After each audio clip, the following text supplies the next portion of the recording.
We'll tell you why, and we'll tell you a Christmas story. Really, right here on Face to Face. This is Face to Face with John Ralston. And now a real true life Christmas story here on Face to Face. This would not be happening if John were working today. 3.5 years ago, Henderson resident Suzanne Lea lost her husband, a Cirque du Soleil aerial choreographer, to a sudden heart attack. The holidays proved especially challenging for Lea and her family, but with the help of some anonymous do-gooders, the family endured their heartache and emerged strong enough to pay it forward, and she joins us to talk about it. Thanks so much for being here. Tell us what happened that first year. Well, we were in bed thinking about Brian, and miraculously the doorbell rang, and we stumbled out to the door. It was 7 in the morning, and there is a big fat bowl of green pears. Who cares about pears, right? So we went about the day, but as the days went on and grew bigger and bigger and bigger, we were really overwhelmed. And by the 12th day, when there's a whole parade of people lighting off firecrackers and coming down the streets with huge gifts, we had so much joy, we couldn't feel any pain anymore. So this was all in the theme of the 12 days of Christmas, all these anonymous gifts? Yes. Did you ever find out who was behind it? Yes.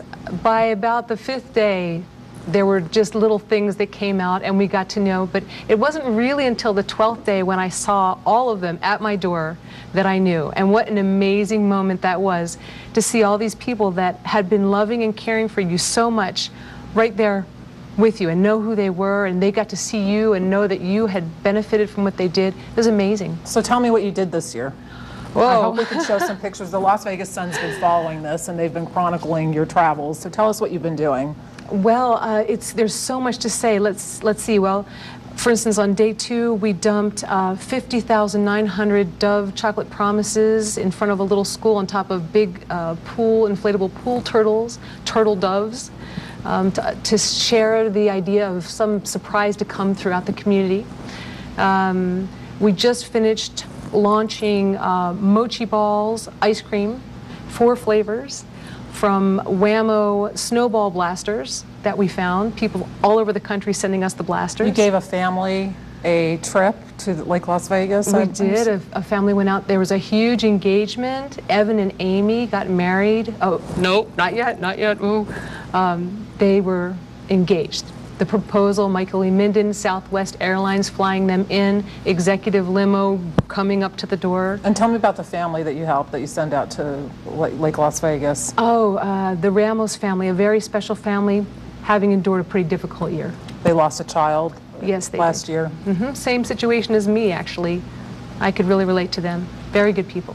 So when you hear stories about, I'm sure you've heard about people going to Kmart and paying off layaway bills and things like that, what, and you know, all of the goodness that was shown to your family by the anonymous donors, does it make you, when you think about the times we're going through and how many people are hurting, what do you attribute to this outpouring of goodwill to?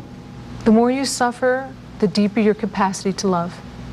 So when you see the country struggling, there is within all of us, it's a gift. Suffering is a gift. It's hard to see it that way, nobody wants it, but it makes you so much deeper. It's easy to give away everything that you have when you know how little it means in the bigger picture of things. And how are your kids doing, your family? My family is doing great. Matthew is here tonight, he's out there, and my other son James and I have a very, very close relationship, and they are very strong boys. We talk about Brian all the time. Brian is our foundation. He was an amazing man. He's part of what makes us strong.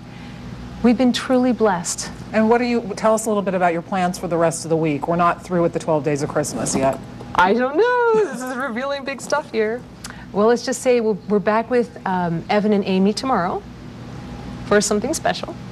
And we are also working with Kristen Herzenberg from Phantom of the Opera and Jersey Boys and Phil Fortenberry. They are doing something very nice. So what's your advice to people who are out there thinking, you know, maybe they lost their home this year, or they're not, or laid off like so many Nevadans and struggling to get through Christmas? Maybe it's not the same as Christmases of years past. What's your advice to those people? Never give up hope, and remember that suffering, there's a journey to get out of suffering. Peace, then hope, then joy, then love. It is the message of Advent, the Christmas message, and it's a progression of the heart, and it's really there.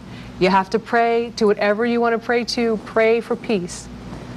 From peace comes hope, and when you have enough hope that you begin to realize your dreams, that's joy, and love is just so much joy that it's free to give.